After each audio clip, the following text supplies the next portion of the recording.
So how's it feel to be back? I'm excited. You know, 33 days was kind of a long time, but when you watch the way our team played, the job Tim and his staff did, the way the kids handled it, it helped make the time go a lot quicker. It's pretty awesome to watch and hear the people comment about the way our kids were handling it and the job Tim was doing. It was something that I really, really appreciated. The other thing, when you go 9-0 and you're sitting there and missing that time, it makes it even better. You know, it makes it pass a lot quicker. You've always said that you like practice more than games. What was it like to watch the games? You know, when I left, I told Tim that, you know, I got to practice till the very first game. But when I left, I told Tim and the staff, you know, don't look over your shoulder and do what you would expect me to do. I just wanted him to feel comfortable coaching the team, and I never doubted for a minute that the kids wouldn't rally around him. And I think their effort showed that, and their enthusiasm showed that, but I did miss that part. I got to watch a lot of basketball, but you're watching games, it's not being around the kids. That's the thing I miss most, being around our team. Saw the video of you walking into the locker room after the game the other night. What was that moment like? And everybody kind of erupted.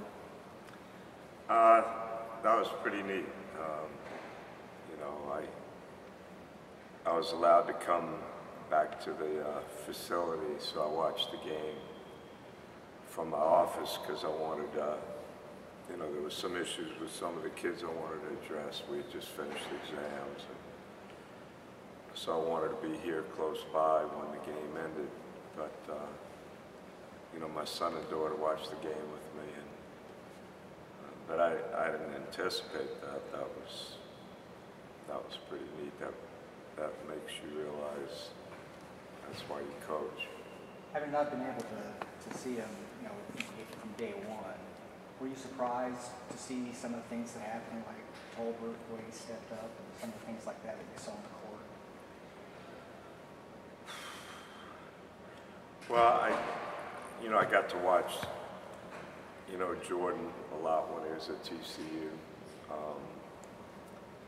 and you know, I got to coach him in practice and watch him, but you know, you don't expect somebody to get 23 rebounds and then follow it up with 19 rebounds, and having to step up in a, you know, really big game against Michigan with Marcus getting hurt. You know, that was impressive to me. But you know, I got to see these kids in practice, and I was pretty confident that, you know, we had some kids that had put the NCAA behind them and were ready to perform at a high level. And then the support, I think that, you know, I felt we all got after the, you know, the penalty was imposed. I think that helped the kids move on. But, you know, we got a big part of our schedule coming up, and I think the nice thing is they got a lot of confidence in these games we've had. Jordan, you know, sitting out really needed these 9 games along with the freshmen. So hopefully he'll continue to get better as all the kids will. How do you combat, but you personally as well as this entire organization, combat the frustration of, hey, we've got a 9-0 basketball team, but the carrot of the postseason isn't out there for this group? Well, I think we've got to move on. I think the kids have done a great job of moving on. You know, when you listen to the commentators, they all talk about the fact that the kids can't go. And, you know, at some point in time, we can get into whether it was fair or not in terms of the kids are concerned. But, you know, I hope I handle it as well as they do. You know, their carrot is to go out the next game and continue to try to get better and focus on the task at hand and not look at, you know, what we're not allowed to do. That doesn't help one bit. We will penalize, we accept it, we're moving on, and we don't even talk about it. I don't think it does any good. The only thing that, you know, we can do is try to, you know, make people understand we're a quality team with character kids that handle adversity the right way, and we got to continue to do it that way. Since you brought it up, do you think it was fair? I don't want to get into whether it's fair or not. You know, I think at the proper time, you know, I'll have a lot more to say. But, you know, again, the kids,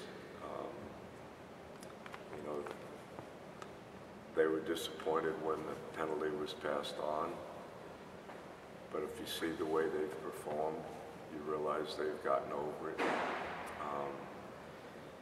And just going around the community, you know, since I've been back and hearing people talk about the team and what they've accomplished, how proud they are of them,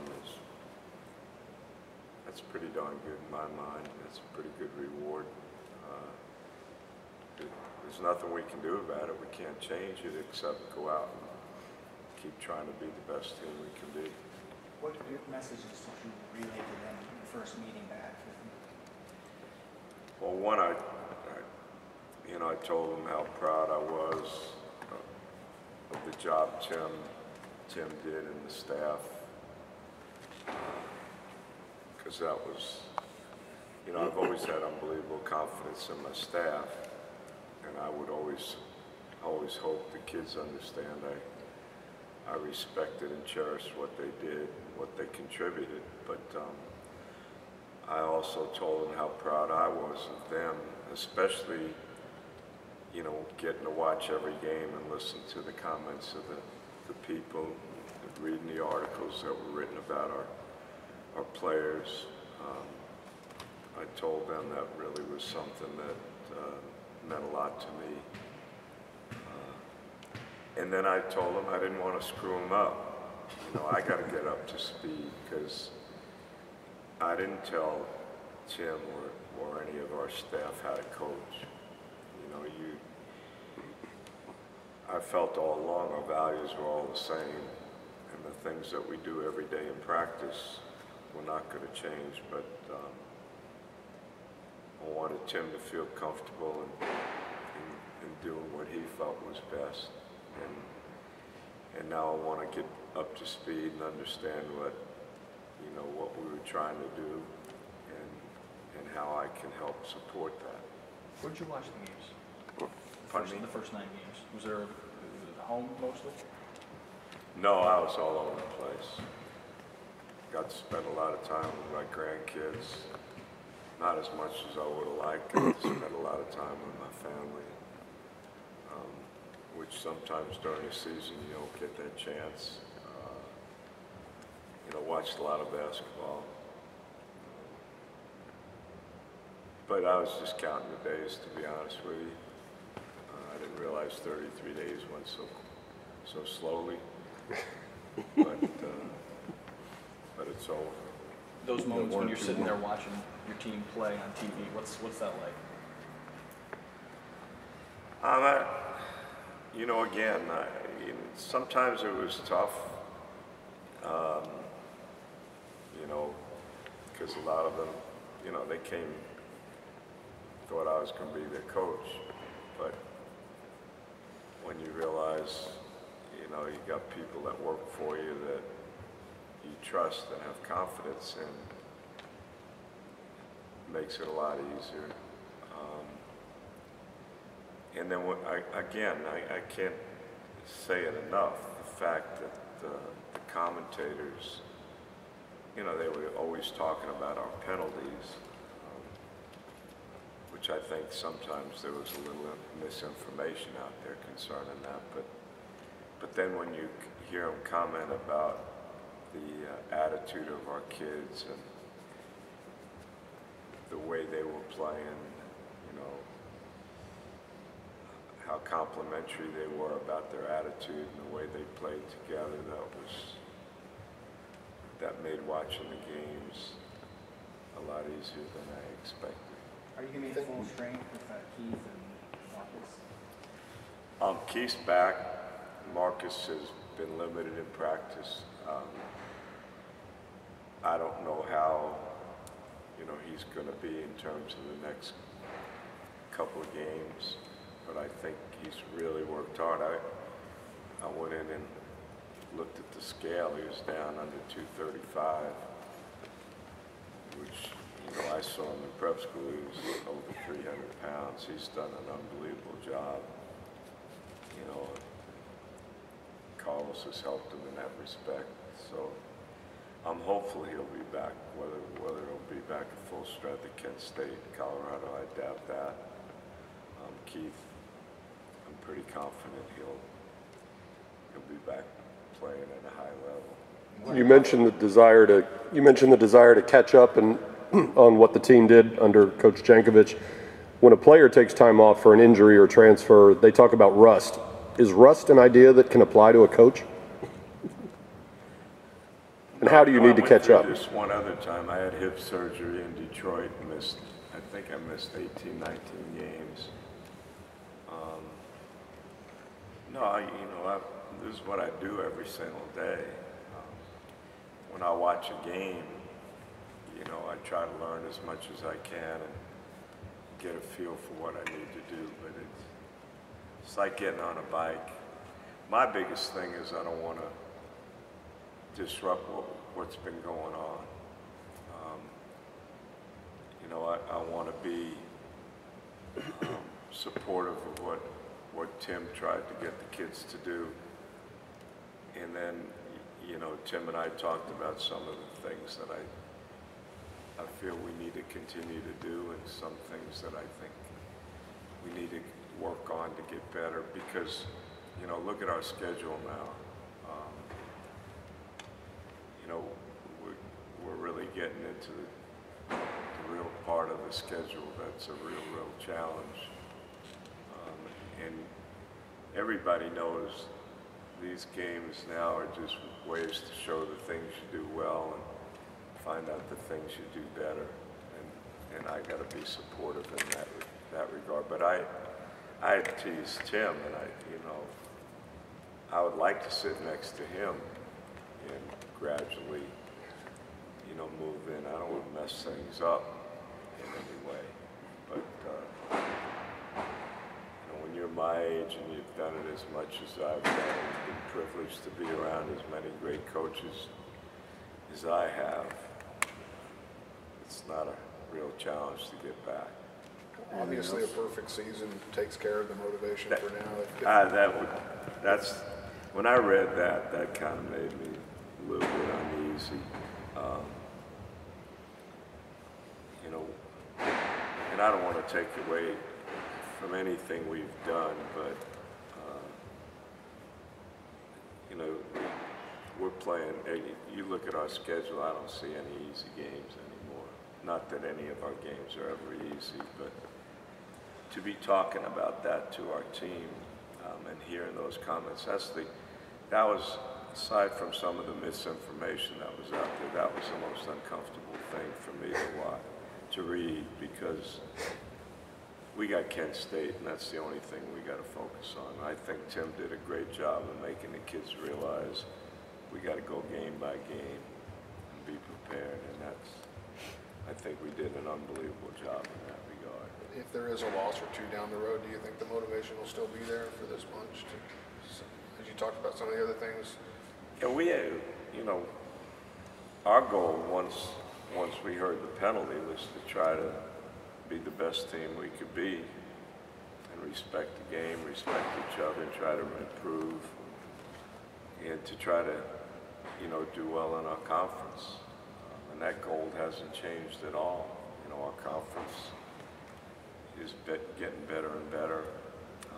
We're the defending champs, you know, both tournament and regular season. So, you know, whether we win or lose, you know, I've never focused on that. I just focused on getting better, and that'll never change. And I don't